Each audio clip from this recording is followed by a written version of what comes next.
जय हिंद साथियों। तो बजट आ चुका है 2026-27 का, जिसका सभी विद्यार्थियों को बेसब्री से इंतजार था, क्योंकि यही वो टॉपिक है जहां से सवाल कंफर्म्ड बनने वाले हैं। और एक दो एग्जाम में नहीं, आने वाले एक साल तक जितने भी एग्जाम्स होंगे 100% सवाल यहां से जरूर पूछा जाएगा। तो चलिए देखते हैं कि 2027 2026-27 के बजट में आपको क्या क्या मिलने वाला है। लेकिन दोस्तों, सबसे पहले देखेंगे बजट होता क्या है। जैसे कि हम लोग अपने घरों में बजट बनाते हैं कि हमारे पास कितना पैसा आएगा और कितना पैसा हम लोग खर्च करने वाले हैं।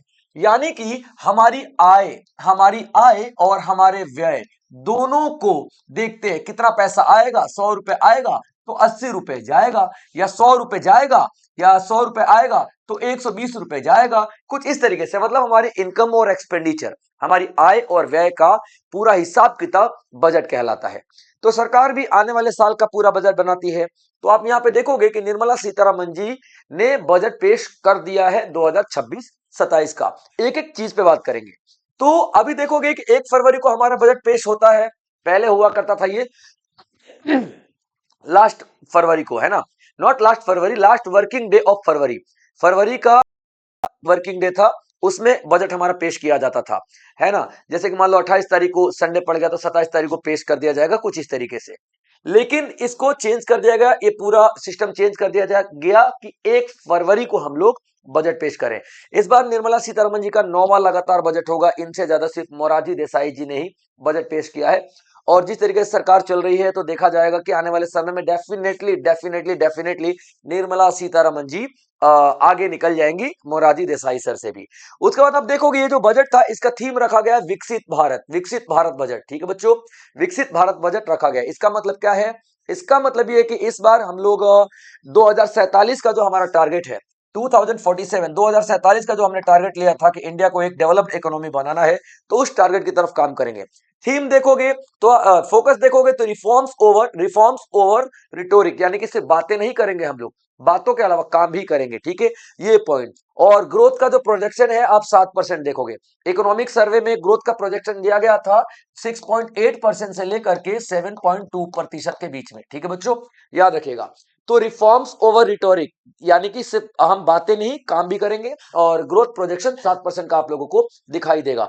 उसके बाद एक विशेष यहां पर फैसला लिया गया है कि पूरा साल युवाओं पर फोकस किया जाएगा। इसलिए युवा शक्ति ड्रिवन बजट, यानी कि युवाओं की शक्ति का कैसे हम इस्तेमाल करेंगे, इस चीज को ध्यान में रख करके बजट बनाया जा रहा है। Clear point. अब इनकम टैक्स की बात देखेंगे। तो इनकम टैक्स जो हमारा पुराना वाला एक था, इनकम टैक्स एक्ट जो था, ठीक है, याद रखना। इनकम टैक्स एक्ट 1961 को रिप्लेस कर दिया गया है और इनकम टैक्स 2025 लागू किया जा रहा है, जो कि 1 अप्रैल से लागू हो जाएगा। ये इंपॉर्टेंट डिसीजंस लिए जा रहे हैं और भी बहुत सारे इंपॉर्टेंट डिसीजंस हैं। तो चलिए एक एक करके डिटेल में हम लोग देखते हैं। आप लोगों को जैसा कि बजट मैंने बताया कि सरकार का पैसा कहां से आएगा और सरकार का पैसा कहां को जाएगा। तो सबसे पहले देख लेते हैं सरकार का पैसा कहां से आएगा। गवर्नमेंट रिसिप्ट, यानी कि जो सरकार की रिसिप्ट है, सरकार की जो आय है, सरकार की जो आय है वो कहां से आएगी, पहले तो आप एक बार ये देख लो। और जो सरकार की जो व्यय है, खर्चे है, वो कहां को जाएंगे वो भी देखेंगे। तो सरकार की जो आय आप देखोगे रेवेन्यू रिसिप्ट वो आय होती है जिसको हम लोग राजस्व बोलते हैं। ठीक है, याद रखना। वो आय होती है जो कि डे टू डे चीजों से आती है, जिसका पैसा आपके पास लेकिन सरकार का कुछ गया नहीं। देखिए, पैसा दो तरीके से आता है, या तो हम उधार ले लें, लोन ले लें, है ना, या तो अपनी प्रॉपर्टी बेच दें, या फिर तीसरा तरीका ये होता है कि सरकार को हम, जैसे हमने लोन लिया तो वापस करना पड़ेगा सरकार को। हमने प्रॉपर्टी खरीदा है, ठीक है, हमने प्रॉपर्टी खरीदा है तो पैसे गए तो प्रॉपर्टी भी आई है। ये दोनों ही नहीं होते हैं रेवेन्यू रिसिप्ट में। रेवेन्यू रिसिप्ट वो रिसिप्ट होती है, वो आय होती है जिसमें सरकार को ना किसी को देना है और ना ही किसी को किसी कोई पेमेंट करनी है। जैसे कि टैक्स हो गया, है ना, जैसे कि टैक्स हो गया, सरकार कौन सा टैक्स आपको वापस करती है? नहीं करती है ना। ठीक है, आप घर का रजिस्ट्रेशन कराने जाते हो तो रजिस्ट्रेशन फीस सरकार लेती है, तो कौन सा वापस कर देती है? नहीं करती है। गाड़ी का रजिस्ट्रेशन कराने जाते हो, आरसी बनवाते हो तो सरकार फीस लेती है, आपको वापस नहीं करती है ना। तो वो पैसे जो कि सरकार आपको वापस नहीं करती है, यानी कि सरकार की कोई लायबिलिटी नहीं बनती है, उसको हम रेवेन्यू रिसिप्ट में डाल देते हैं।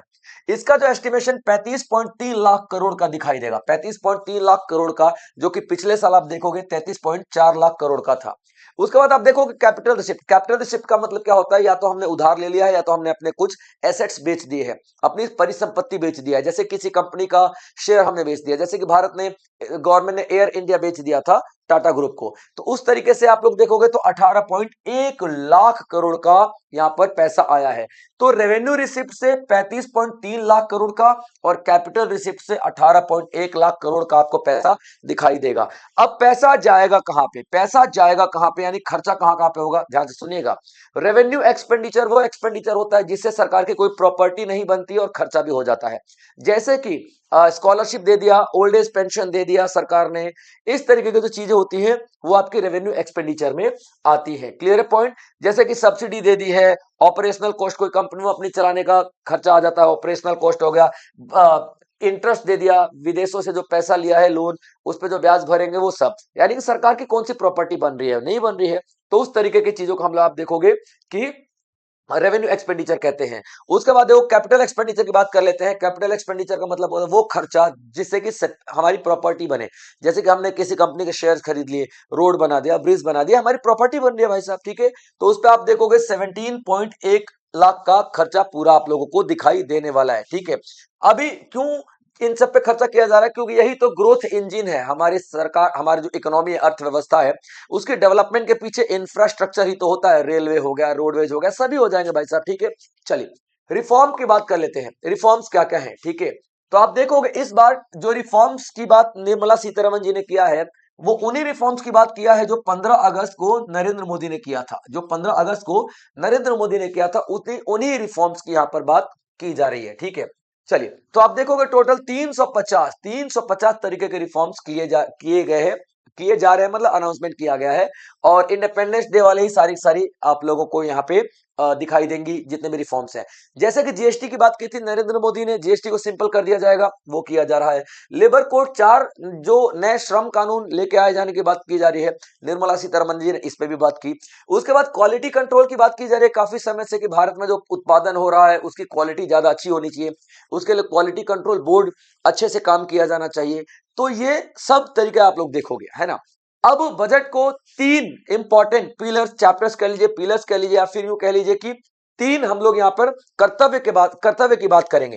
3 कर्तव्यों को 3 चैप्टर्स के रूप में बांटा गया है। 3 कर्तव्य, हमारे 3 कर्तव्यों को फॉलो करेंगे हम लोग इस साल के बजट में।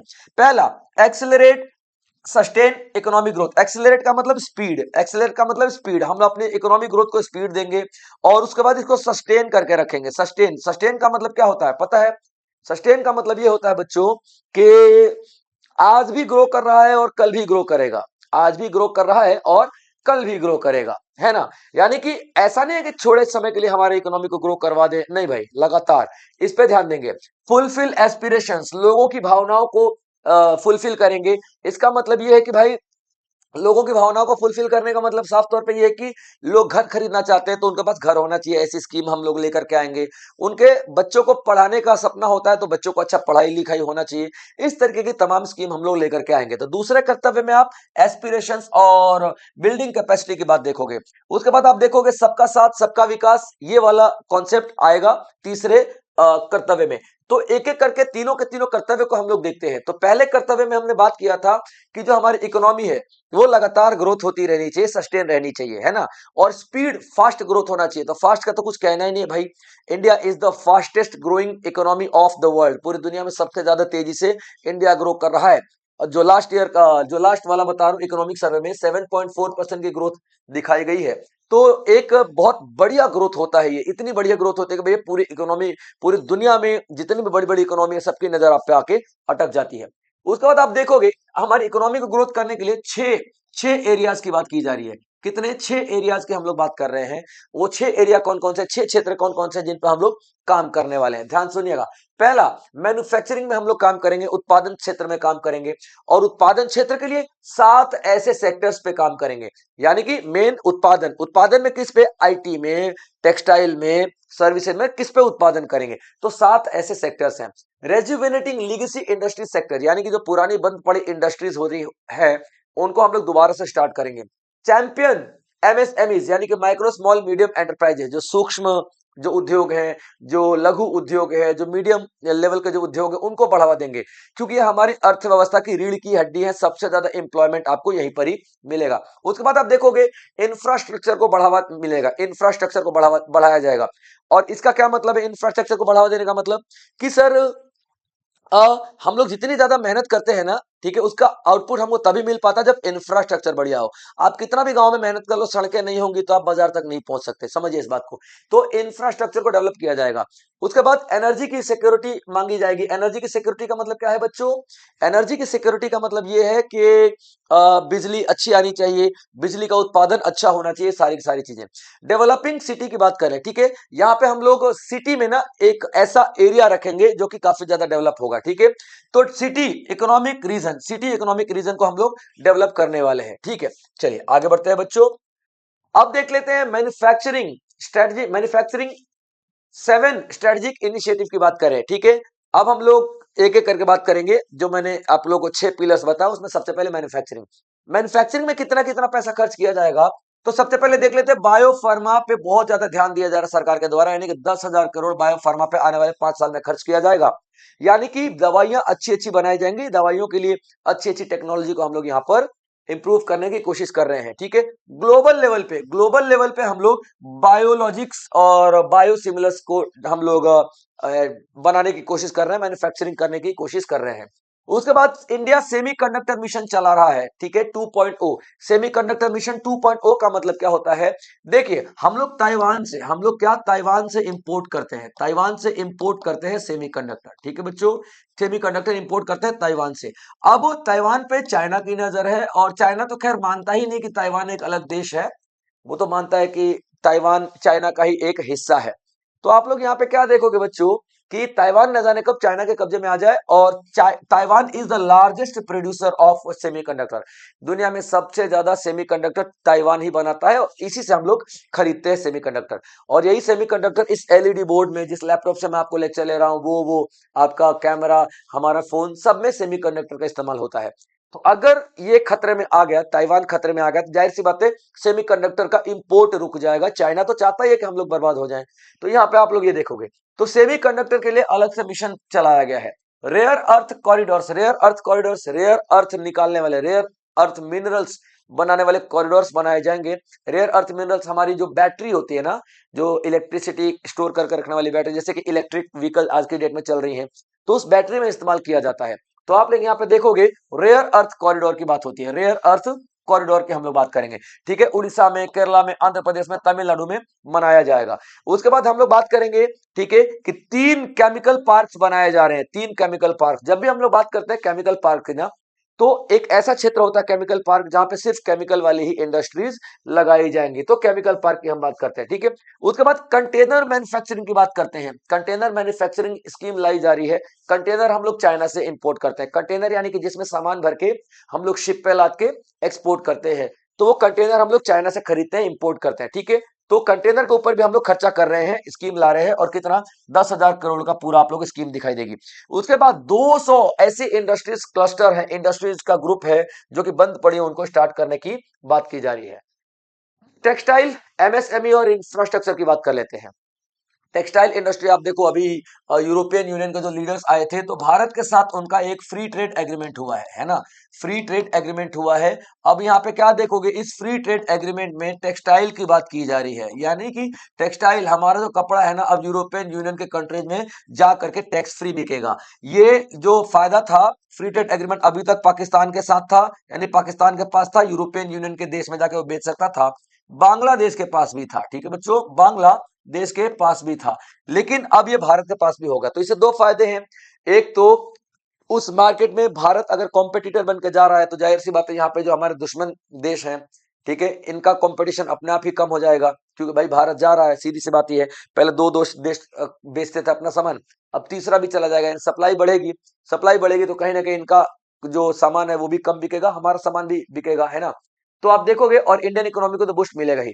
तो अगर तो हम चाहते हैं कि यूरोपियन यूनियन कंट्रीज में अपनी टेक्सटाइल को इंप्रूव करें, जाहिर सी बात है हमें टेक्सटाइल के लिए काम करना पड़ेगा। तो टेक्सटाइल, और हमारी टेक्सटाइल में खास बात क्या है, खादी की, खादी और हैंडलूम की। खादी, तो खादी को हमारे जो कपड़ा उद्योग में खादी को सबसे ज्यादा महत्व दिया गया है, इसके लिए महात्मा गांधी ग्राम स्वराज योजना चलाई गई है, महात्मा गांधी ग्राम स्वराज योजना, ठीक है। उसके बाद अब देखो इंटीग्रेटेड टेक्सटाइल प्रोग्राम की बात कर लेते हैं, ठीक है। नेशनल फाइबर स्कीम चलाई जा रही है, यानी कि एक ऐसी स्कीम जिसमें कि किसानों को प्रोत्साहन दिया जाएगा।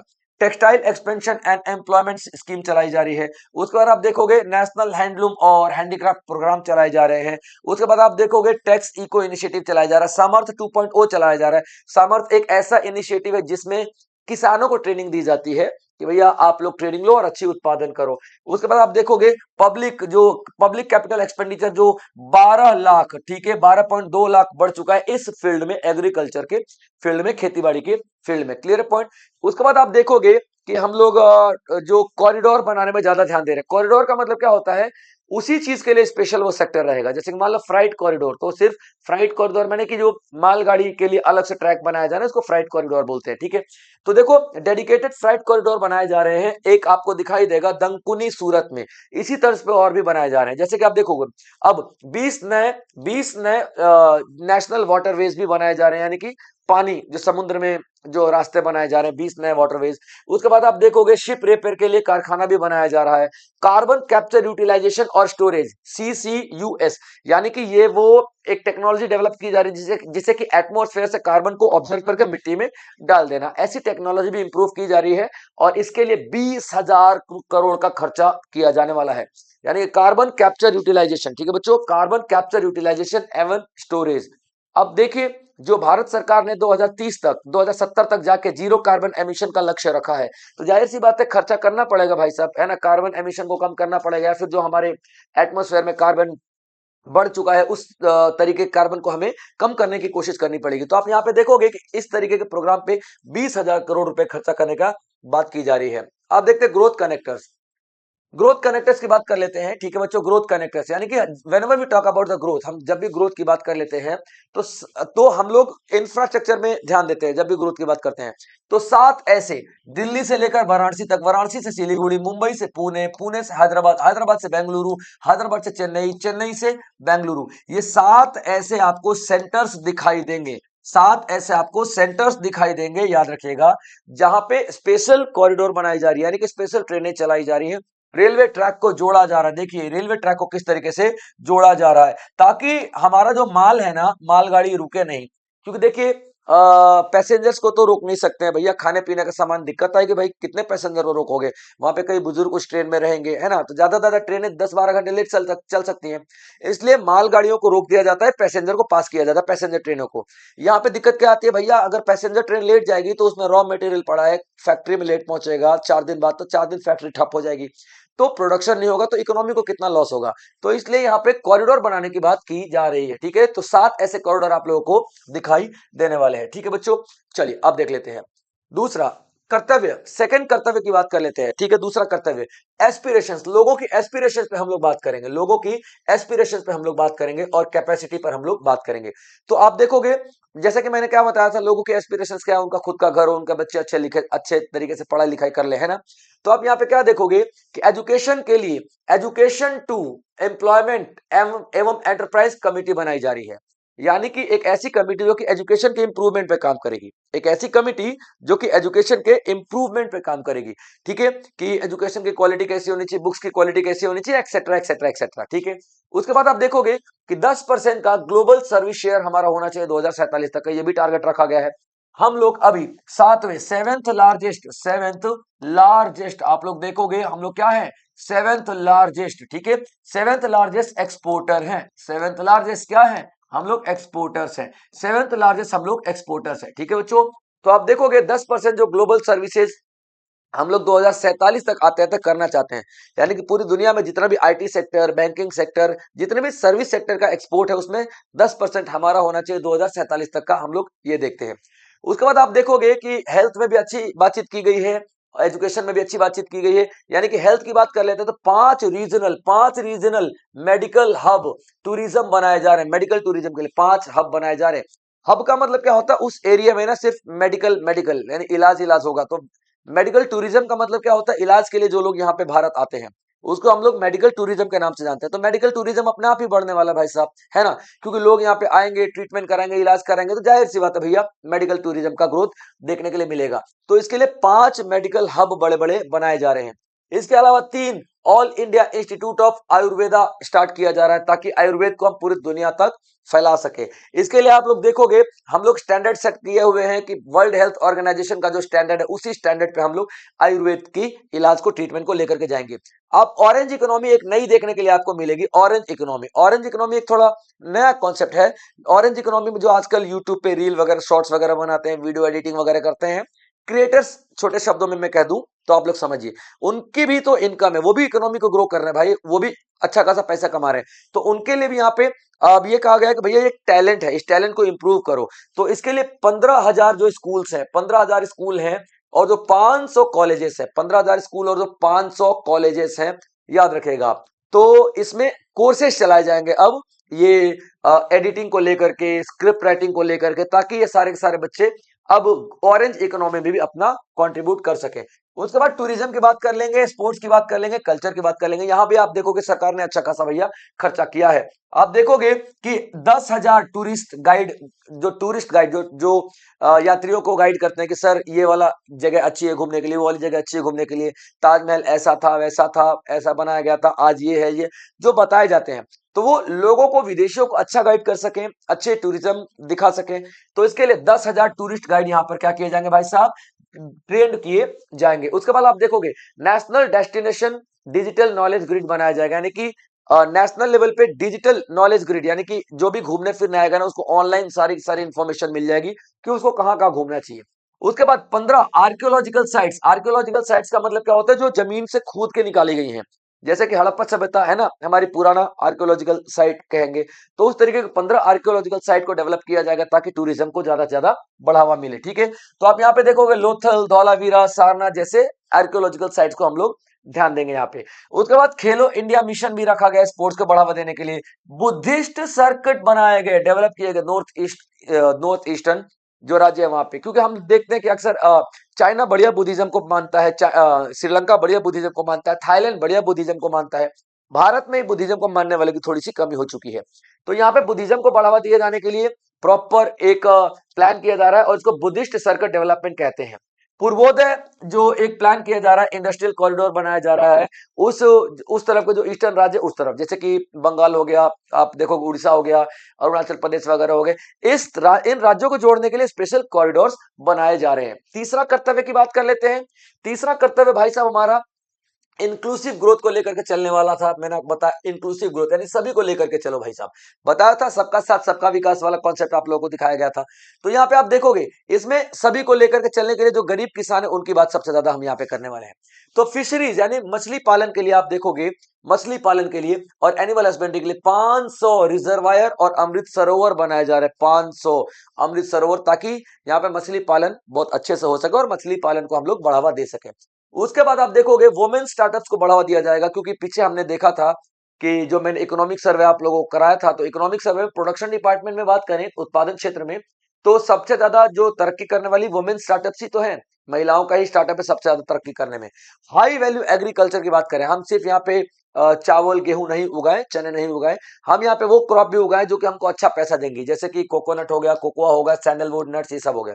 भारत विस्तार की बात कर लेते हैं। भारत विस्तार में आप देखोगे कि एग्रीकल्चर को आर्टिफिशियल इंटेलिजेंस से जोड़े जाने की बात की जा रही है, यानी जो किसान है ना, आर्टिफिशियल इंटेलिजेंस के जरिए उनको पता चल जाएगा कि बारिश कब आने वाली है, मौसम कैसा है, ह्यूमिडिटी कैसी है, टेम्परेचर कैसा है, मिट्टी की सेहत कैसी है, मिट्टी की हेल्थ कैसा है, इस मिट्टी में न्यूट्रिएंट्स कौन कौन से हैं, आप लोग यहाँ पे देखोगे। तो इसके लिए भारत विस्तार चलाया जा रहा है। जो हमारे गांव की महिलाएं हैं, अचार बनाती हैं, पापड़ बनाती हैं, जो आप देखोगे मोमबत्ती वगैरह बनाती है, मैंने लघु उद्योगों में लगी हुई हैं, उनके लिए शी मार्ट किया गया, शी मार्ट, शी मार्ट, ठीक है। She mart self help group यानी कि स्वयं सहायता समूह है ना, शी मार्ट स्वयं सहायता समूह यानी कि सेल्फ हेल्प ग्रुप, स्वयं सहायता समूह की जो औरतें हैं उनकी हम यहाँ पे बात कर रहे हैं, ठीक है। तो इनके लिए सामान बेचने के लिए शी मार्ट बनाया जा रहा है, क्योंकि देखिए इनको मिडल मैन के जरिए सामान बेचना पड़ता था, तो इनका बहुत नुकसान होता था। उसके बाद हम लोग यहाँ पे दिव्यांगजन कौशल योजना चला रहे हैं, जैसे कि अंधे बहरे बच्चे हैं उनको कला सिखाई जा सके, है ना, उसके लिए भी यहाँ पे योजनाएं चला जा रहा है। मेंटल हेल्थ की हम बात कर रहे हैं। मेंटल हेल्थ को देखिए बहुत ज्यादा इंप्रूवमेंट करने की बात की जा रही है, क्योंकि मेंटल हेल्थ को हम लोग हेल्थ मतलब बीमारी से मानते ही नहीं है। इंडिया में एक चलन चल जाता है ना कि भैया देखो थोड़ा आप लोग क्या लगता है वो माताएं आती है क्या, ये हम लोग ऐसे घूमते रहते हैं, औरतें माताएं नहीं आती है, वो मेंटल हेल्थ है उनको उनको एकदम से ऐसा विजन आता है कि हाँ भैया माता आ रही है, माता आ रही है, और उनका जो मन उन पे हावी होने लग जाता है। ठीक है, this is called psychologic problem. ठीक है, इनको हम लोग इलाज करना चाहिए। तो इसके लिए यहाँ पे आप देखोगे कि मेंटल हेल्थ को इंप्रूव करने के लिए बहुत सारी बजट पास किया जा रहा है, और देखोगे इस तरह के ट्रॉमा को ठीक करने के लिए 50% का एक्सपेंशन किया जा रहा है, यानी 50% आप देखोगे बढ़ोतरी की जा रही है इस तरीके के ट्रीटमेंट में। अभी देखते हैं बजट का एस्टिमेशन कितना रहा है 2627 में। तो फिजिकल डेफिसिट 4.3% रहा है। फिजिकल डेफिसिट का मतलब क्या होता है, घाटा, है ना। Whenever we talk about the deficit, जब भी हम लोग डेफिसिट की बात करते हैं इसका मतलब क्या होता है, सरकार का घाटा। तो सरकार का घाटा इस बार कितना रहने वाला है, तो 4.3% का घाटा रहने वाला है। अब घाटे दो तरीके के होते हैं, एक होता है रेवेन्यू एक्सपेंडिचर यानी रेवेन्यू घाटा, और एक होता है कैपिटल घाटा। तो रेवेन्यू घाटा कौन सा होता है भाई साहब, रेवेन्यू घाटा वो होता है जो कि रोजमर्रा में जो सरकार खर्चा करती है। जैसे मैंने आपको बताया था रेवेन्यू एक्सपेंडिचर, है ना, कि स्कॉलरशिप दे दिया, ये सब्सिडी दे दी, इस तरीके के जो एक्सपेंडिचर होते हैं, तो वो एक्सपेंडिचर वो खर्चा करते टाइम जो घाटा आता है उसको 1.5% आएगा आपका। ठीक है, इफेक्टिव रेवेन्यू डेफिसिट क्या होता है, इफेक्टिव रेवेन्यू डेफिसिट 0.3% का है, कि भाई घाटा तो हो गया है लेकिन पीछे मैंने कुछ पैसे इकट्ठे करके रखे थे ताकि आज का समय में संभाल सकूं। तो यहाँ पे आप देखोगे इफेक्टिव रेवेन्यू डेफिसिट 0.3% का। प्राइमरी डेफिसिट देखोगे कि टोटल घाटा में से जो विदेशों को हम लोग ब्याज देते हैं ना, ब्याज को माइनस कर दो, तो आप यहाँ पे देखोगे कि प्राइमरी घाटा दिखाई देगा। रेवेन्यू रिसिप्ट की बात करें, अब ये तो घाटा घाटा हो गया, यानी कि पैसा कितना आया है सरकार के पास। जैसे मैंने बताया था रेवेन्यू रिसिप्ट वो रिसिप्ट होती है, वो पैसा आने का कहते हैं रेवेन्यू रिसिप्ट में, जिससे कि सरकार ने ना लोन लिया है और ना ही सरकार ने कोई प्रॉपर्टी बेची है। जैसे कि चालान से आ गया, फाइन से आ गया, टैक्स से आ गया, इस तरीके का पैसा, तो ये सबसे ज्यादा आता है। तो 35,33,150 करोड़ कैपिटल रिसिप्ट, जिससे कि हमने कुछ बेचा है या तो हमने लोन लिया है। ठीक है, तो आप देखोगे 18,14,165 करोड़, और टोटल रिसिप्ट हो जाता है revenue receipt plus capital receipt को प्लस करके। ठीक है, तो कितना आया, 53,47,315, और टोटल एक्सपेंडिचर कितना, 53,47,315। अब सवाल ये उठता है कि सर ये दोनों सेम कैसे है, क्योंकि कैपिटल रिसिप्ट जो होती है ना बच्चों, ठीक है, पूंजीगत जो आय होती है ना, पूंजीगत जो आय होती है, ध्यान से सुनिएगा, पूंजीगत जो आय होती है बच्चों, पूंजीगत आय की आप यहाँ पे एक बात देखोगे कि इसमें लोन भी इंक्लूड होता है। तो जाहिर सी बात है हमारा खर्चा ज्यादा था और इनकम कम थी, तो हमने लोन लिया होगा, तो लोन भी तो इसमें इंक्लूड हो जाएगा। तो हम उतना ही लोन लेते हैं जितना कि कम रहता है ना, पैसा कम पड़ता है, तो लोन लेके भी हमारा बराबर बराबर हो जाता है, इसलिए हम लोग यहाँ पे दोनों को बराबर देखते हैं। अब यहाँ पे आप देखोगे किस किस डिपार्टमेंट को कितना कितना पैसा दिया गया है। ठीक है बच्चों, तो सबसे पहले ट्रांसपोर्ट का देख लो, 5,98,520 करोड़ दिया गया है। डिफेंस को देख लोगे 5,94,585 करोड़ दिया गया है। रूरल डेवलपमेंट यानी कि ग्रामीण विकास को देख लो, तो आप देखो ग्रामीण विकास में 2,73,108 करोड़ दिया गया है। तो ये सारा का सारा आप लोगों के सामने एक बार आप लोग स्क्रीनशॉट ले लीजिए ताकि मैं आगे बढ़ूं। ठीक है बच्चों, क्योंकि ये सारे सारे डिपार्टमेंट से पढ़ाने में 5-6 घंटे लग जाएंगे भाई, तो इसमें सिर्फ यही यही बताना है। अब मंत्रालय देख लेते हैं किस किस मंत्रालय को कितना कितना पैसा दिया गया है। फाइनेंस की बात कर लेते तो फाइनेंस को बच्चों, फाइनेंस को दिया गया है 19,72,509 करोड़। डिफेंस की बात कर ले डिफेंस की बात कर लेते भाई साहब, ठीक है, तो 7,84,678.28 करोड़। इस तरीके से तमाम यहाँ पे आप देख लो मंत्रालय दिए हुए हैं, और एक एक मंत्रालय को आप लोग यहाँ पे कवर करते हुए चलोगे। ठीक है बच्चों, चलिए अब देखिए ये भी मंत्रालय आप लोगों को दिखाई दे रहा है। ठीक है, वुमेन एंड चाइल्ड डेवलपमेंट जिसको 28,183 crore, micro small and medium enterprises 24,566 crore. ठीक है बच्चों, चलिए अब आप देख लेते हैं कि consolidation of finance commission. Finance commission जो है, यानी कि इस बार हमारा 16वां फाइनेंस कमीशन बन रहा है, 16th फाइनेंस कमीशन हमारा बन रहा है। ठीक है, फाइनेंस कमीशन, ठीक है बच्चों, 16वां फाइनेंस कमीशन ये वाला है ना। अब इसने क्या क्या बोला है कि डेट टू जीडीपी इसने बताया है कितना, डेट टू जीडीपी 55.6% बताया है 2026-27 के लिए। अब डेट टू जीडीपी का मतलब क्या होता है, डेट का मतलब होता है कर्जा। ठीक है, कर्जा कितना परसेंट होगा, कितना परसेंट होगा जीडीपी का, कर्जा जीडीपी का कितना परसेंट होगा। ठीक है बच्चों, याद रखना। तो ओवरऑल आप देखोगे जीडीपी का कितना परसेंट कर्जा है, तो 55.6% कर्जा है जीडीपी का। हाँ, 2030-31 तक आता है तो हम इसको कम करके 50% तक लेके आने वाले हैं। सरकार ने उधार कितना लिया हुआ है, तो 17.2 लाख उधार लिया है। 16वां फाइनेंस कमीशन ये बताता है कि हम लोग जैसे सेंट्रल गवर्नमेंट है, सेंट्रल गवर्नमेंट स्टेट गवर्नमेंट में कितना पैसा बांटेगी, तो 41% टोटल रिसिप्ट का टोटल इनकम का बांटेगी। उसके बाद 1.4 लाख यानी कि 1.4 लाख करोड़ जो है स्टेट्स को ग्रांट के तौर पे दिए जाएंगे। ग्रांट का मतलब क्या होता है बच्चों, सरकार जो स्टेट गवर्नमेंट लोन नहीं ले रही है, ग्रांट यानी कि वापस नहीं करना।